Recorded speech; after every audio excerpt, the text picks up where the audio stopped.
ಜೈ Anjaneya. Big boss ಇವತ್ತು ಕೊಟ್ಟಿರೋ task ಏನು? ಯಾರು ನಾಮಿನೇಷನ್ನಿಂದ ಸೇವ್ ಆಗಿದ್ದಾರೆ, ಯಾರು ಬಯಸ್ಡ್ ಆಗಿ ಆಡ್ತಿದ್ದಾರೆ ಆ್ಯಂಡ್ ಶಕುನಿ ಆಟ ಆಡ್ತಿರೋ ಕಂಟೆಸ್ಟೆಂಟ್ ಯಾರು ಅಂತ ನೋಡೋದಾದರೆ, ರಕ್ಷಿತಾ ಶೆಟ್ಟಿ ಟಾಕಿಂಗ್ ಸ್ಟೈಲ್ನ ಧ್ರುವಂತ್ ಇಮಿಟೇಟ್ ಮಾಡ್ತಿರ್ತಾರೆ. ಇದರಿಂದ ಫ್ಯಾನ್ಸ್ಗೆ ಇರಿಟೇಟ್ ಆಗ್ಬೋದು, ಬಟ್ ಆಡಿಯನ್ಸ್ಗೆ ಎಂಟರ್ಟೈನ್ಮೆಂಟ್ ಸಿಗುತ್ತೆ. ನಂತರ ಯಾಕೆ ಆಡ್ತಿದ್ದೀರಾ ಅಂತ ರಕ್ಷಿತಾ ಶೆಟ್ಟಿ ಧ್ರುವಂತ್ನ ಕೇಳ್ತಾರೆ.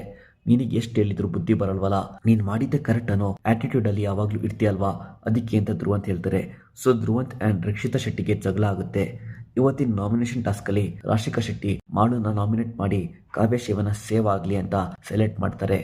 ಆಕ್ಚುಲಿ ಇವರಿಬ್ಬರನ್ನ ಕಂಪೇರ್ ಮಾಡಿದರೆ Malu deserving contestant. Finally task win ಆದವರು ಸೇವ್ ಆಗ್ತಾರೆ. ಮಾಳು ಟೀಮಲ್ಲಿ ಅಶ್ವಿನಿ ಗೌಡ, ಧನುಷ್ ಆ್ಯಂಡ್ ಸ್ಪಂದನ ಇರ್ತಾರೆ. ಕಾವ್ಯ ಟೀಮಲ್ಲಿ ಕಿಲ್ಲಿ ನಟ, ರಘು ಅಂಡ್ ಚೈತ್ರ ಕುಂದಾಪುರ ಇರ್ತಾರೆ. ಇವರಿಗೆ ಬಲೂನ್ ಟಾಸ್ಕ್ ಕೊಟ್ಟಿದ್ದಾರೆ. ಫೈನಲಿ ಕಾವ್ಯಶೇವ ಟೀಮ್ ವಿನ್ ಆಗಿರೋದ್ರಿಂದ ಕಾವ್ಯಶೇವ ನಾಮಿನೇಷನ್ ಇಂದ ಸೇವ್ ಆಗ್ತಾರೆ ಅಂಡ್ ಮಾಳು ನಾಮಿನೇಟ್ ಆಗ್ತಾರೆ.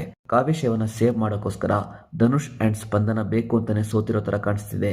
ಬಟ್ ಇವ್ರು ಏನೇ ಮಾಡಿದ್ರು ನೋಡ್ತಿರೋ ಆಡಿಯನ್ಸ್ ಇದನ್ನೆಲ್ಲ ಕನ್ಸಿಡರ್ ಮಾಡ್ತಾರೆ. ಚೈತ್ರ ಕುಂದಾಪುರ ವರ್ಸಸ್ ಸೂರಜ್ ಟಾಸ್ಕ್ ಆಡುವಾಗ ಸೂರಜ್ ವಿನ್ ಆಗ್ಲಿ ಅಂತ ರಾಶಿಕಾ ಶೆಟ್ಟಿ ಫೇವರ್ ಮಾಡಿರೋದು ಸರಿ ಇಲ್ಲ. ರೂಲ್ಸ್ ನ ಸ್ಟಾರ್ಟಿಂಗ್ ಅಲ್ಲಿ ಹೇಳ್ಬೇಕಾಗಿತ್ತು, ಟಾಸ್ಕ್ ಮುಗ್ದ್ಮೇಲೆ ಅಲ್ಲ ಅಂತ ಎಲ್ರು ರಾಶಿಕಾ ಶೆಟ್ಟಿನ ಪಾಯಿಂಟ್ ಔಟ್ ಮಾಡ್ತಾರೆ.